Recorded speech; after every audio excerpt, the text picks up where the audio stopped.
Support comes from Mosby Building Arts, a design-build company committed to remodeling the right way. Visit callmosby.com to get project inspiration for any room of your house.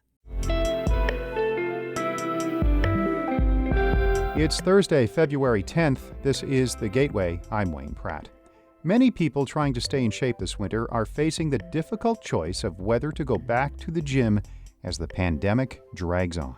If I don't exercise for a while, I feel it. My gait slows down, my footsteps get smaller, start acting more like an old person, which of course I am, but I guess it's worth the risk. St. Louis Public Radio's Niara Savage explores the dilemma of returning to the gym during the pandemic in just a few minutes. Illinois Governor J.B. Pritzker says the statewide indoor mask mandate will end this month in most places.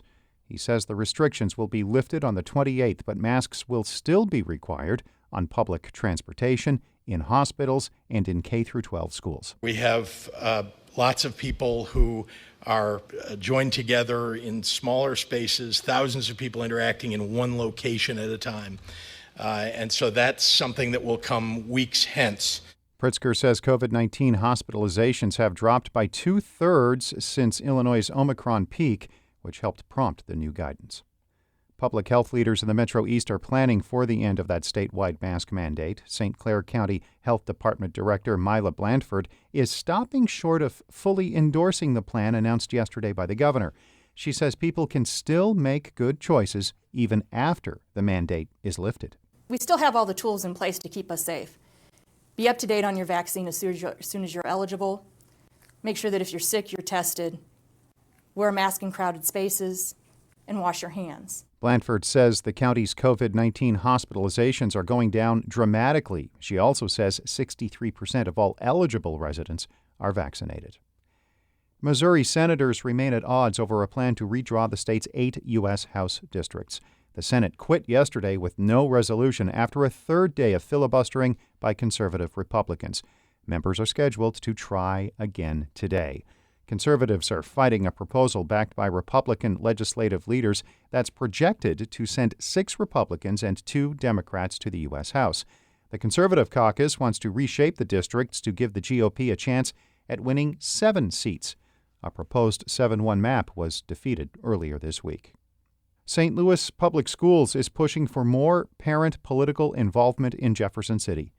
As St. Louis Public Radio's Kate Grumke reports, dozens of the district's supporters went to the Capitol yesterday to advocate for education issues. The group of parents boarded a bus early in the morning, wearing blue St. Louis Public Schools shirts and masks. They made their way through the halls of the Missouri Capitol, talking to legislators about a range of issues. This session, lawmakers pre-filed more than 140 bills on education.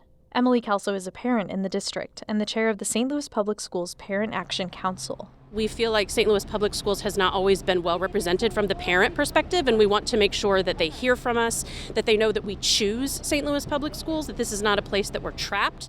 Although groups lobby lawmakers in Jefferson City regularly, St. Louis Public Schools board members say this is the first time in recent memory that parents have taken the initiative to advocate at the Capitol. In Jefferson City, I'm Kate Grumke, St. Louis Public Radio.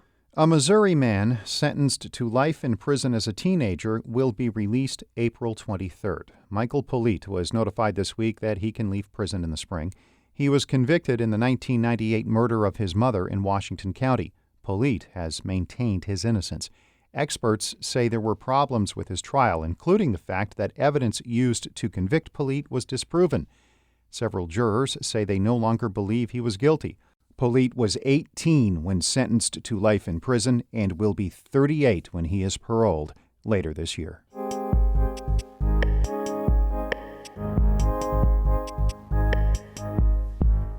Many in the St. Louis area stopped going to the gym during the pandemic. With no end to COVID-19's grip in sight, people are coming to different conclusions about whether it's safe to go back.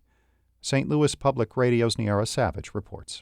At the Lab Gym, a handful of people are back to hitting weight machines and lifting free weights as music pumps through the gym. But the gym isn't as crowded as it would usually be at a time of year when many people are working on their New Year's resolutions. Lab Gym member Nicole Holzum stopped coming into the gym when it closed 2 years ago at the start of the coronavirus pandemic, then eagerly returned, even though it meant wearing a mask. The minute they let us back in here, I've been in ever since, 5 days a week.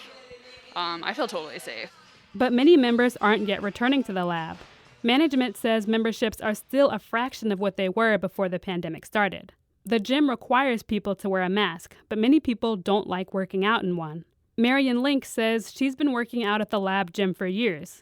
She isn't going into the gym these days, but not because she's concerned about catching the coronavirus. When I was required to wear a mask in the gym, I had to quit. I could not lift anything heavy for any length of time without hyperventilating. I couldn't breathe. Link hasn't been back to the gym in a year and now works out with a small group and a trainer in a warehouse where she doesn't have to wear a mask.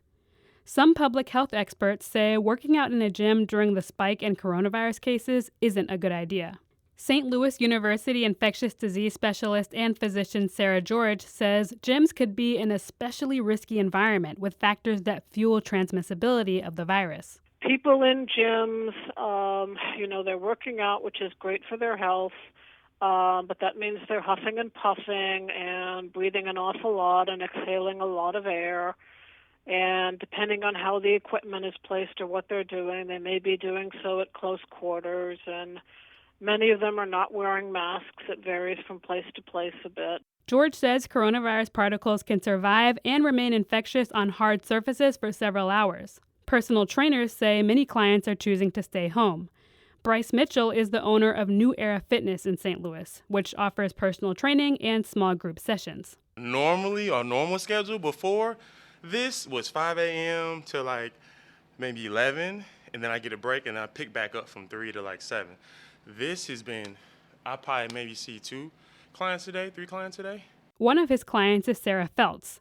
She started going back into the New Era Fitness gym when cases waned, but stopped when Omicron struck. She usually gets a couple of workouts in a week at the gym, but she hasn't been back since Christmas. And my grandma is 92, and she's in good health, but I want to be able to, if something were to happen, I want to be able to go see her right away. And that's sort of what's at the top of my mind when I'm trying to figure out, where am I going and with who and for how long, and, what are the COVID precautions being taken.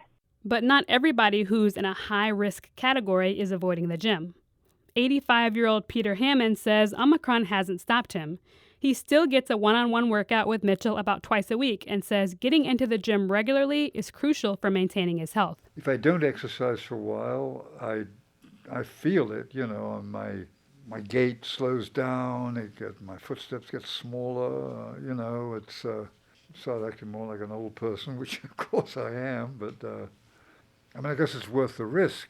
However, a gym isn't required to reap the benefits of regular exercise. Sarah George, the SLU infectious disease expert, says working out at home is the safer option.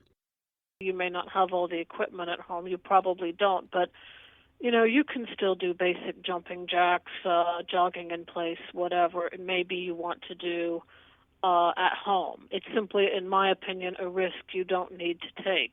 If you must go to the gym, George says those who are vaccinated and boosted should bring wipes to clean equipment before using it and work out a safe distance away from other people. I'm Niara Savage, St. Louis Public Radio. Our David Caceres edited that report. Shula Newman is the executive editor of St. Louis Public Radio, a listener-supported service of the University of Missouri-St. Louis. Music by Ryan McNeely of Adult Fur. Before wrapping up, the St. Louis Blues and head coach Craig Berube have agreed to a 3-year contract extension. It keeps the 56-year-old behind the Blues bench through the 2024-25 season. Berube guided the Blues to the team's only Stanley Cup in 2019. I'm Wayne Pratt. This has been The Gateway. Support comes from Mosby Building Arts, a design-build company committed to remodeling the right way. Visit callmosby.com to get project inspiration for any room of your house.